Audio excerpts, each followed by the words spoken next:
मनुस्मृति पढ़ के देखिए उसमें औरतों के खिलाफ में क्या लिखा है। आप ऋग्वेद पढ़ के देखिए उसमें औरतों के खिलाफ में क्या लिखा है। और मुझे तो ये समझ में नहीं आता, आप आरक्षण की बात करते हो। डॉक्टर अंबेडकर ने कभी आरक्षण की लड़ाई लड़ी है? मुझे बताइए। उन्होंने सेपरेट इलेक्टोरेट की लड़ाई लड़ी है। रिजर्वेशन सिर्फ एक समझौता था, यह मैं हर बार बोलती आई हूँ। और ये समझौता करने वाले हम नहीं थे, ये समझौता करने वाले गांधी जी थे। इतने सारे कैमराओं के सामने मैं बोल रही हूँ, हम आरक्षण छोड़ने के लिए तैयार हैं। क्या आप अपना धर्म छोड़ने के लिए तैयार हैं? क्या आप कास्टिज्म छोड़ने के लिए तैयार हैं? हम लोग हमेशा से ये चीज़ बोलते आए हैं कि इनके धर्म हमेशा से कुछ स्पेसिफिक लोगों के खिलाफ में रहे हैं, चाहे वो ओबीसी हो, शूद्र हो, अति शूद्र हो या महिलाएं हो। तो ये कोई नई बात नहीं है कि वो ऐसे जो अपमान है वो महिलाओं के लिए बोलते हैं। और ये जितनी महिलाएं उनके सभाओं में जाती हैं, ये मैं उनको ये चीज़ बता दूं पहले कि आपको अभी ऐसी ऐसी चीज़ें सुनने को मिलेंगी अपने बारे में जो उनके ग्रंथों में लिखी हैं। ये अपनी मर्जी से नहीं बोल रहे हैं, वो उनके ग्रंथों में ही लिखा गया है कि लड़की चाहे पहले छोटी हो, वो अपने पिता के अंडर में रहेगी, फिर वो बालिग हो जाती है, उसकी शादी हो जाती है तो पति के अंडर में रहेगी, उसके बाद अगर वो बूढ़ी हो जाती है तो अपने बेटे के अंडर में रहेगी। तो ये सारे जो बयान है और वो जो बोल रहे हैं ना कि 25 साल की लड़की है, पहले 16 साल की लड़कियों की शादी हो जाती थी तो बहुत शुद्ध होती थी, आजकल 25 साल कौन रुकता है? तो मैं अनिरुद्ध आचार्य जी को ये चीज़ बता दूँ, जो पढ़ने लिखने वाली औरतें होती हैं वो रुकती हैं। अगर आपकी कभी, मुझे पता नहीं आपकी बेटी है या कभी होने वाली है, अगर आप चाहते हैं तो अपनी बेटी की शादी ज़रूर 16 साल की उम्र में करवाएं। आप ये बयान जो दे रहे हैं वो हमारी औरतों के लिए दे रहे हैं।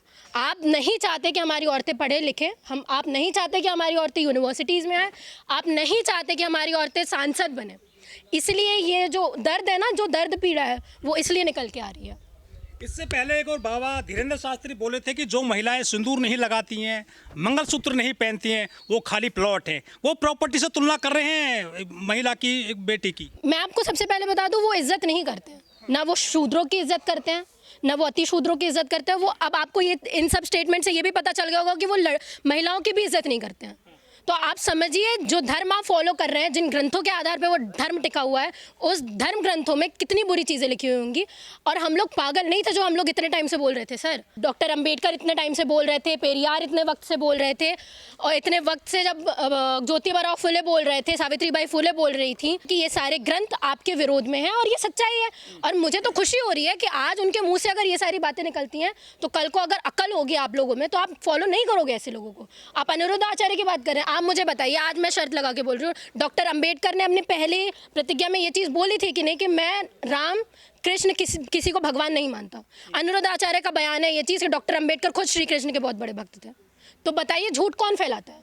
ये लोग फैलाते हैं। हम तो आपको सच्चाई बता रहे हैं। मैं तो आपको बोल रही हूँ, मनुस्मृति पढ़ के देखिए उसमें औरतों के खिलाफ में क्या लिखा है। आप ऋग्वेद पढ़ के देखिए उसमें औरतों के खिलाफ में क्या लिखा है।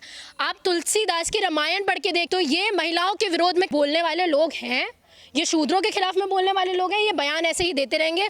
आपकी अकल की बात है, अगर आप में दिमाग होगे तो आप इन लोगों के पीछे नहीं भागोगे। लेकिन इन कथाओं में तो सबसे ज़्यादा महिलाएं जाती हैं, डांस करती हैं, ताली बजाती हैं। मैं आपको बताऊं, वैसे तो मैं खुद एक महिला हूं तो मुझे ये चीज़ बोलनी नहीं चाहिए, पर कोई भी धर्म, किसी भी परिवार में जो धर्म ढोया जाता है वो सबसे ज़्यादा महिलाएं फॉलो करती हैं। अगर एक परिवार में कोई महिला पढ़ी लिखी हो और वो धर्म से रिलेटेड ना हो, है ना, वो पाखंड में विश्वास ना करती हो, तो उसका घर बहुत ज़्यादा फलता फूलता है। पर जो महिला अपने घर में देवी देवताओं को पूछती हो, वो अपने घर के मर्दों को, अपने घर के बच्चों को, सबको उस पाखंड में लेके जाती है। और ये सच्चाई है। वो समाज को बांटने की बात कर रहे हैं शंकराचार्य। मैं शंकराचार्य जी से बोलूँगी, सर, जो आपका काम है ना, पहले तो वो करिए। हाँ, आपका काम सभा करने का है, आपका काम ये क्या बोलते हैं, अपने धर्म की बातें फैलाने का है, आप वो काम करिए। जाहिर सी बात है, अगर मैं ये चीज़ बोलूँगी तो वो मुझे बोलेंगे कि संविधान में हमें हक है, हम बोल सकते हैं, डेमोक्रेसी है। तो वही मैं आपको बता दूं, जिस संविधान के बलबूते पे आज आपको भी ये चीज़ बोलनी पड़ रही है कि हमें हक है, उस संविधान के बारे में अगर आप इतनी बुराई करते हैं। और मुझे तो ये समझ में नहीं आता, आप आरक्षण की बात करते हो। डॉक्टर अंबेडकर ने कभी आरक्षण की लड़ाई लड़ी है? मुझे बताइए। उन्होंने सेपरेट इलेक्टोरेट की लड़ाई लड़ी है। रिजर्वेशन सिर्फ एक समझौता था, यह मैं हर बार बोलती आई हूँ। और ये समझौता करने वाले हम नहीं थे, ये समझौता करने वाले गांधी जी थे, ये समझौता करने वाले कांग्रेस के लोग थे, जो बड़े बड़े अध्यक्ष थे जो उस टाइम ले रहे थे। और दूसरी बात, गांधी जी वहाँ पे बैठे थे, ज़रूर थे। जब पूना पैक्ट में सिग्नेचर हुए तो गांधी जी के सिग्नेचर उसमें नहीं थे। मतलब गांधी जी को एक जरिया बनाया गया कि आप पूना पैक्ट साइन करिए। डॉक्टर अंबेडकर को इतना ज़्यादा इन्फ्लुएंस कर दिया गया कि वो बैक लें अपना सेपरेट इलेक्टोरेट की चीज़ें। तो आप समझिए, मैं तो आज बोल रही हूँ, आज हम लोग आरक्षण छोड़ देंगे। मैं बोल रही हूँ, इतने सारे कैमराओं के सामने मैं बोल रही हूँ, हम आरक्षण छोड़ने के लिए तैयार हैं। क्या आप अपना धर्म छोड़ने के लिए तैयार हैं? क्या आप कास्टिज्म छोड़ने के लिए तैयार हैं? मुझे एक चीज़ बताइए। और हम छोड़ भी देंगे तो क्या आप हम लोगों को अपना सेपरेट इलेक्टोरेट दे दोगे, जो डॉक्टर अंबेडकर इतनी मुश्किल से लेके आए थे? नहीं दोगे ना। ये बाबा हमेशा आरक्षण और संविधान को ज़्यादा कोसते हैं, आखिर क्या दिक्कत है संविधान से और आरक्षण से? मुझे एक बात बताइए, अभी मैंने बयान भी सुना, कमाल की बात है, आप संविधान के बारे में इतना कुछ बोलते भी है कि संविधान खराब है, ये खराब है, और अभी आप बोल रहे हैं कि BN राव ने संविधान बनाया। पहले तो डिसाइड कर लो कि डॉक्टर अंबेडकर ने संविधान बनाया है कि नहीं।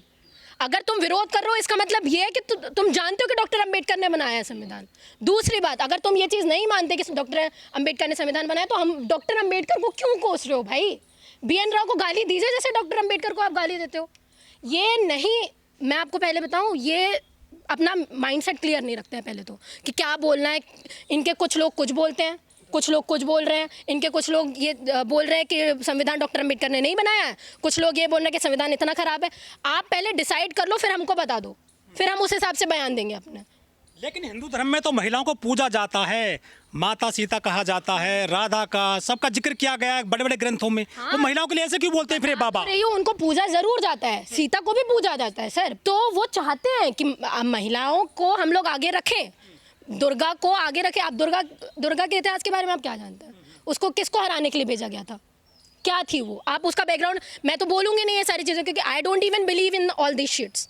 ठीक है, पहली बात। दूसरी बात, अगर आप ये बोल रहे हो कि आप महिलाओं को इज्जत देते हो, तो आप अपने ग्रंथ उठा के पढ़िए। ये महिलाओं को इज्जत देने वाले लोग नहीं है, पहली बात। और दूसरी बात, ये आप बोल रहे हैं कि भगवान होती है महिलाएं, तो सही बात है, महिलाएं भगवान होती है, पर महिलाएं सब पुरुषों के अधीन ही रहेंगी। उन महिलाओं ने क्या रेवोल्यूशनरी किया है, मुझे बताइए। पूजा पाठ, पढ़ाई के लिए कौन सी महिला निकली है? पढ़ाई, आप लोगों तक पढ़ाई को पहुंचा रहे हैं, है ना। सावित्रीबाई फुले जो खुल के आई। आप एजुकेशन प्रमोट कर रहे हैं, या आप म्यूज़िक इंस्ट्रूमेंट प्रमोट कर रहे हैं, या म्यूज़िक के लिए आप क्या कर रहे हो? आप मतलब बिना मतलब की चीज़ें आप आगे करते हो। मैंने तो सबसे पहले अपने स्टेटमेंट यही दिया, I don't believe in all these things. पहली बात, क्योंकि मैं नहीं मानती कि इनकी कोई भी देवी देवताओं ने हमारे लिए कुछ किया होता। अगर किया होता तो महिलाओं के लिए तो कुछ किया होता ना। आपके इतने सारे आचार्य जो है, क्यों महिला विरोधी बातें कर रहे हैं? सांसद हैं उत्तर प्रदेश में इकरा हसन, उनके लिए एक ऐसा बयान दे दिया गया एक हिंदूवादी नेता के द्वारा कि हम आपसे शादी करना चाहते हैं, जब भी उनका धर्म अलग अलग है। क्या कहना चाहोगी?